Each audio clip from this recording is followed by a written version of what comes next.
വീണ്ടും മണിപ്പേച്ച് Malayalam YouTube channel വഴി നിങ്ങളൊക്കെ കാണുന്നതിൽ എനിക്ക് വളരെ സന്തോഷം. ഇന്ന് മാർക്കറ്റ് വളരെ ഫ്ലാറ്റാണ്. -8 + 8 എന്നാണ് ഇരിക്കുന്നത്. രാവിലെ കുറച്ച് പ്ലസ്സിൽ ഓപ്പണായി നെഗറ്റീവായി തന്നെ ഇരിക്കുന്നു മാർക്കറ്റ്. ഗോൾഡ് വന്നിട്ട് മാർജിനലായി കയറിയിരിക്കുന്നു. 14,600 ഇരിക്കുന്നു. ആദ്യത്തെ കാര്യം, വെള്ളിയുടെ പുറകെ പോകരുത്. എക്കണോമിക് ടൈംസിൽ ഒരു വലിയ ആർട്ടിക്കിൾ വന്നിട്ടുണ്ട്. ആ ആർട്ടിക്കിൾ എന്ത് പറയുന്നു എന്നാൽ, രാജസ്ഥാൻ, ഗുജറാത്ത് ഇതുപോലത്തെ സ്ഥലങ്ങളിൽ ജനങ്ങൾ സൂസൈഡ് ചെയ്യാൻ പോണ അത്രയ്ക്കും വന്നിരിക്കുന്നു. സ്പെഷ്യലി രാജ്പുട്ട് വന്നിട്ട് സിൽവർ ട്രേഡിംഗ് സ്ഥലമാണ്. പുറത്തെ സ്പിന്നിൽ 3000 കോടി 3500 കോടി ആ സ്ഥലത്തിൽ മാത്രം ലോസ് ആയിട്ടുണ്ട്. കാശിനെ കളക്ട് ചെയ്യാൻ പറ്റുന്നില്ല അവർക്ക്. ഈ വൈൽഡ് സ്വിങ്ങിൽ ആർട്ടിക്കിൾ കൊടുത്തവർക്ക് കാശ് തിരികെ വന്നില്ല. എങ്ങനെയെന്ന് വെച്ചാൽ, ആദ്യം സിൽവറിനെ വാങ്ങി മാനുഫാക്ചർ ചെയ്തു ഡിസ്ട്രിബ്യൂട്ട് ചെയ്തുകൊണ്ട് ഡിസ്ട്രിബ്യൂട്ടറിൻ്റെ അടുത്തിരുന്ന് വരുന്ന കാശിന് തന്നെ തിരികെ സിൽവർ വാങ്ങുന്ന ആൾക്കാർക്ക് കൊടുക്കുന്നത്.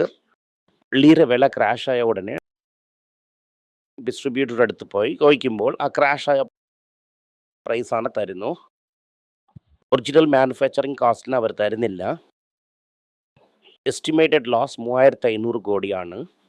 ദിവസം 30 ടൺ 40 ടൺ എന്ന് വെള്ളി വിറ്റുകൊണ്ടിരുന്നവരൊക്കെ 1/2 ടൺ 1 ടൺ എന്ന് വിൽക്കുന്നു. ലക്ഷം പേരിന് രാജ്കോട്ട് ഗുജറാത്തിൽ മാത്രം ജോലി പോയിരിക്കുന്നു എന്ന് ആ ആർട്ടിക്കിളിൽ വ്യക്തമായിട്ട് പറഞ്ഞിട്ടുണ്ടായിരുന്നു. അതിൻ്റെ ഒരു പേപ്പർ കട്ടിനെ ഞാൻ ഇവിടെ അടുത്തിടാം, നിങ്ങൾ വായിച്ചു നോക്കിക്കോ. സേലത്തിനെ കുറിച്ച് ഇന്നും വെളിയിൽ വന്നില്ല ഒരു ന്യൂസും പടയും ഇതുപോലെ തന്നെ ഇരിക്കും. അതിനെക്കുറിച്ച് ഓർത്ത് സന്തോഷിക്കുന്ന ആദ്യത്തെ ആൾ ഞാൻ തന്നെ ഇരിക്കും. എന്നെക്കാട്ടിൽ വേറെ ആരും സന്തോഷിക്കത്തില്ല. നിങ്ങൾ അതായത് ഈ ഗൊലിസ് വളമൊക്കെ വാങ്ങുന്നത് അങ്ങനത്തെ എന്തെങ്കിലും ആവശ്യമുണ്ടെങ്കിൽ മാത്രം വാങ്ങിയാൽ മതി. അതല്ലാതെ ഇൻവെസ്റ്റ്മെൻറ്റിന് സിൽവർ വാങ്ങുന്നത് വളരെ നഷ്ടമാണ്. It is very volatile. ഇതിലൊന്നും അകപ്പെടേണ്ട. ഇതിനൊരു പബ്ലിക് സർവീസ് മെസ്സേജാണ് നിങ്ങളടുത്ത് ഞാൻ പറയുന്നു. വെച്ചാൽ എനിക്കിതിനെക്കുറിച്ച് എന്തൊക്കെ ന്യൂസ് വരുന്നു എന്നാൽ കാർഡ് തേച്ചുകൂടെ ഇതിൽ ഇൻവെസ്റ്റ് ചെയ്തിട്ടുണ്ട്. ഇതൊക്കെ കേൾക്കുമ്പോൾ എനിക്ക് വളരെ കഷ്ടമായിട്ടുണ്ട്. വിൽക്കാൻ പോകുന്നു എന്നാൽ 2,20,000 മുകളിൽ കിട്ടുവാണെങ്കിൽ നിനക്ക് വളരെ ലക്കാണ്. ഞാൻ ഇന്ന് ആദ്യം ഇതൊക്കെ പറയേണ്ട ഒരു കാര്യം. രണ്ടാമത് കാര്യം, ചൈനയിലെ ട്രഷറിയെ കുറിച്ച് ഞാൻ പറഞ്ഞിട്ടുണ്ടായിരുന്നു ഇന്നലെ. ചൈനീസ് മാർക്കറ്റിൽ ഇന്ന് അടിക്കുന്ന ഡേറ്റ എടുത്ത് നോക്കിയായിരുന്നു. 2013 ലെവലിന് കൊണ്ടുവന്നിരിക്കുന്നു US ട്രഷറീന്.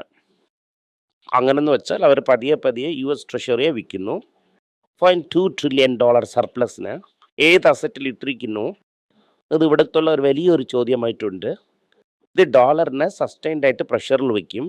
ഗവൺമെൻറ് പോളിസി ഇതിൽ അഫക്റ്റ് ആകും എന്നതിന് അവർ ക്ലിയർ ആയിട്ട് പറയുന്നു. ഇതിൽ രണ്ട് വളരെ ഇമ്പോർട്ടൻ്റ് ആയിട്ടുള്ള കാര്യങ്ങളാണ്. അതാണ് ആദ്യമേ പറയുന്നത് ഇതിനെക്കുറിച്ച്. ഇന്ന് ഇപ്പോൾ എന്ത് ന്യൂസ് എന്ന് നോക്കാം. ആദ്യം എനിക്ക് വളരെ സന്തോഷം തന്ന 2 ന്യൂസിനെ കുറിച്ച് പറയാം. ടാറ്റ മോട്ടോഴ്സ് 70,000 വണ്ടി ഓർഡർ എടുത്തിരിക്കുന്നു ഇന്തോനേഷ്യയിൽ. CD1 അതുപോലെയാണ് 10,000 വണ്ടി ഒരു ഗവൺമെൻറ് ഓഫീസ് ഓർഡറിന് എടുത്തിരിക്കുന്നു. ഇത് കാരണം ടാറ്റ LCV വന്നിട്ട് 4% അപ്പിലിരിക്കുന്നു.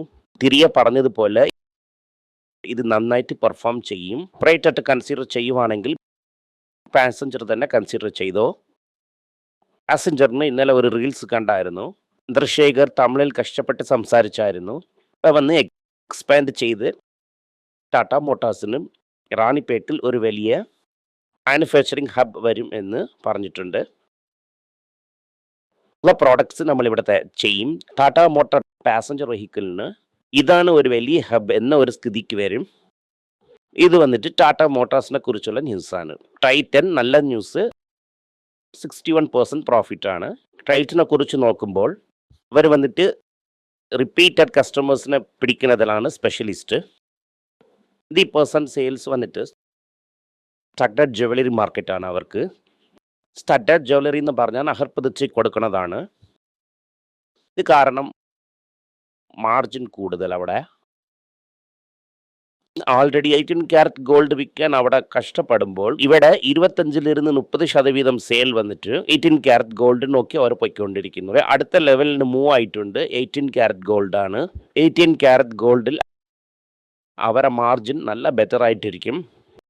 ഓവറാൾ അവർ നല്ല ബെറ്റർ ആയിട്ടിരിക്കും. ഡമാസിനെയും വാങ്ങിയിട്ടുണ്ട്. പക്ഷേ ഈ കമ്പനി വാല്യുവേഷൻ കൂടുതലാണ്. 90 ടൈംസ് ഏർണിങ്സ് ആണ്. ട്രെൻഡ് താഴെ വീഴുന്നത് പോലെ ഒരു ദിവസം ഇതും താഴെ വീഴും. ആ സമയം കാത്തിരിക്കാം. ആ സമയത്തിന് നോക്കി കാത്തിരിക്കാം. ഹീറോ മോട്ടാർ സെയിൽസ് നല്ലതായിരിക്കുന്നു. ഓയിലർ എന്ന് പറഞ്ഞ ഒരു 3 വീലർ ഓട്ടോ കമ്പനിയിൽ ഇൻവെസ്റ്റ് ചെയ്തിരിക്കുന്നു. അവരുടെ സെയിൽസ് ഇമ്പ്രൂവ് ആയിരിക്കുന്നു. ഈ വർഷം അവർക്ക് നന്നായിട്ട് പെർഫോം ചെയ്യുന്നു.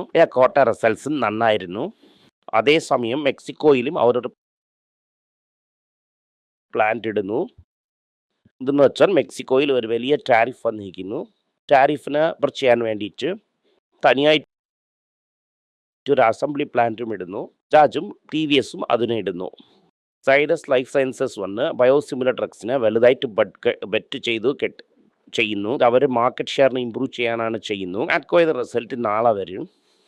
US എന്ത് പറയുന്നു എന്നാൽ ഇത്തരം ടാക്സിന് ഈ ട്രേഡ് റൂൾസും പാസ് ചെയ്തിരിക്കുന്നു.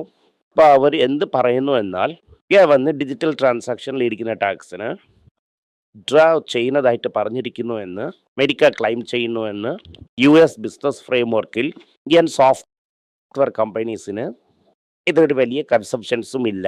ഇപ്പോൾ ഇരുന്ന് വരുന്ന ന്യൂസ് എന്ത് പറയുന്നു എന്നാൽ ബംഗ്ലാദേശിന് ടാരിഫിനെ കുറിച്ച് അവർ വിഷമിക്കുന്നു. ഹെഡ്ലൈൻ ടാരിഫിനെ നോക്കണ്ട. ബസ്സിലിരുന്ന് കോട്ടൺ സോഴ്സ് ചെയ്യുവാണെങ്കിൽ ടാരിഫ് 0 ചെയ്യുമെന്ന് അവർ പറഞ്ഞിരിക്കുന്നു. അമേരിക്കൻ കോട്ടൺ വന്ന് ബംഗ്ലാദേശിൽ വാങ്ങി ക്ലോത്തായിട്ട് മാറ്റി അയക്കുവാണെങ്കിൽ അവർക്ക് 0 ടാരിഫ് അഗ്രിമെൻറ്റിൽ ഇരിക്കുന്നു എന്നാണ് പറയുന്നത്. തിരുപ്പൂരിലിരുന്ന് വന്ന ആൾ പറഞ്ഞത് പ്രിന്റിംഗ് ബിസിനസ് 0 ആയിട്ടുണ്ട്, പോയ 5 മാസം കൊണ്ടാണ് എന്ന് പറഞ്ഞിരിക്കുന്നു. ഷോപ്സ്, ടെക്സ്റ്റൈൽസ് എല്ലാം 25% ടാക്സിൽ തന്നെ ഇരിക്കുന്നേ അല്ലാതെ ഇത് ഇന്നും അത് 18% ആയില്ല. ട്രേഡ് അഗ്രിമെന്റ് സൈൻ ആയാൽ തന്നെ അതാവും. കർണാടക ബാങ്കിന്റെ റിസൾട്ട് വന്നു. മാർജിനലി പ്രോഫിറ്റ് അപ്പാണ്. 3 to 4% പ്രോഫിറ്റ് ആണ് അപ്പ്. അതിൻ്റെ അസറ്റ് ക്വാളിറ്റി ഇമ്പ്രൂവ് ആയിട്ടുണ്ട്. ഈ പുതിയ CEO പോയി അടുത്ത CEO വരാൻ റെഡിയായിരിക്കുന്നു. ട്രാൻസിഷണറി പീരീഡിലാണ് ഇരിക്കുന്നു. ഇന്നും ഒരു 6 മാസം സമയം എടുക്കുന്നു അവരെ പുതിയ CEO പഠിക്കാൻ വേണ്ടിയിട്ട്. ബ്രിട്ടാനിയ വന്നിട്ട് ഒരു ജാദു ചെയ്തിരിക്കുന്നു. ജാദു എന്ന് പറഞ്ഞാൽ മാജിക് ആണ്. ഒരു ടേൺ ഓവർ 9% തന്നെ കയറിയിരിക്കുന്നു. പ്രോഫിറ്റ് 17% കയറിയിട്ടുണ്ട്. എന്ന് വെച്ചാൽ വിലവാശീനെ അവർ കയറ്റിയിട്ടുണ്ട്. വിലയിനെ കയറ്റി അവർ പ്രോഫിറ്റ്സ് നോക്കിയിരിക്കുന്നു. വെറും പ്രീമിയമൈസേഷനിൽ ഇത്രയും പ്രോഫിറ്റ് കയറില്ല. കാരണം ഈ സൈഡിൽ മാർജിനെ കയറ്റി വിലയിനെ കയറ്റി ചെയ്തിരിക്കുന്നു. TCന്റെ പ്രൈസ് ഹൈക്ക് കാരണം ഒരു വോളിയം അഫക്റ്റ് ആകൂല. എന്ന് വെച്ചാൽ എന്ത് അർത്ഥം എന്നാൽ കുറച്ച് മാർജിൻസിനെ അവർ സാക്രിഫൈസ് ചെയ്തിരിക്കുന്നു എന്നാണ് കാര്യം. കോസ്റ്റ് എഫിഷ്യൻസി കാരണം ആ മാർജിനെ എക്സ്ക്യൂസ് ചെയ്യുന്നോ എന്ന് നമ്മൾ കാത്തിരുന്ന് തന്നെ നോക്കണം. വെച്ചാൽ ഫുള്ള് എക്സൈസ് ഡ്യൂട്ടി ഹൈക്കിന് ക്ലയൻസിന് അവർ പാസ് ത്രൂ ചെയ്യുന്നില്ല. അത് അറിയാൻ വരുന്നു. ഇത് വളരെ ഇമ്പോർട്ടൻ്റ് ആയിട്ടുള്ളത് സെയിൽസിൽ വന്ന് അമേരിക്കൻ റീറ്റെയിൽ സെയിൽസ് വളരെ ഫ്ലാറ്റ് ആയിരിക്കുന്നു. എക്സ്പെഷ്യലി ഈ ബാർബി ഡാൾ വിൽക്കുന്ന കമ്പനി സെയിൽസ് 11% കുറഞ്ഞിരിക്കുന്നു. മാർക്കറ്റ് അവേഴ്സ് 30% മാർക്കറ്റ് ഡ്രോപ്പ് ആയിരിക്കുന്നു. ക്ലയൻസ് കൺസ്യൂമർ പ്രോഡക്ട്സ് തമിഴ്നാട്ടിൽ ഉള്ള മന്ന ഫുഡ്സ് എന്ന കമ്പനീന് വാങ്ങിയിരിക്കുന്നു. വേറെ പോപ്പുലർ ആയിട്ടുള്ള ഹെൽത്ത് മിക്സ് ആയിരുന്നു. 57 കോടി രൂപയ്ക്കാണ് വാങ്ങിയിരിക്കുന്നത്.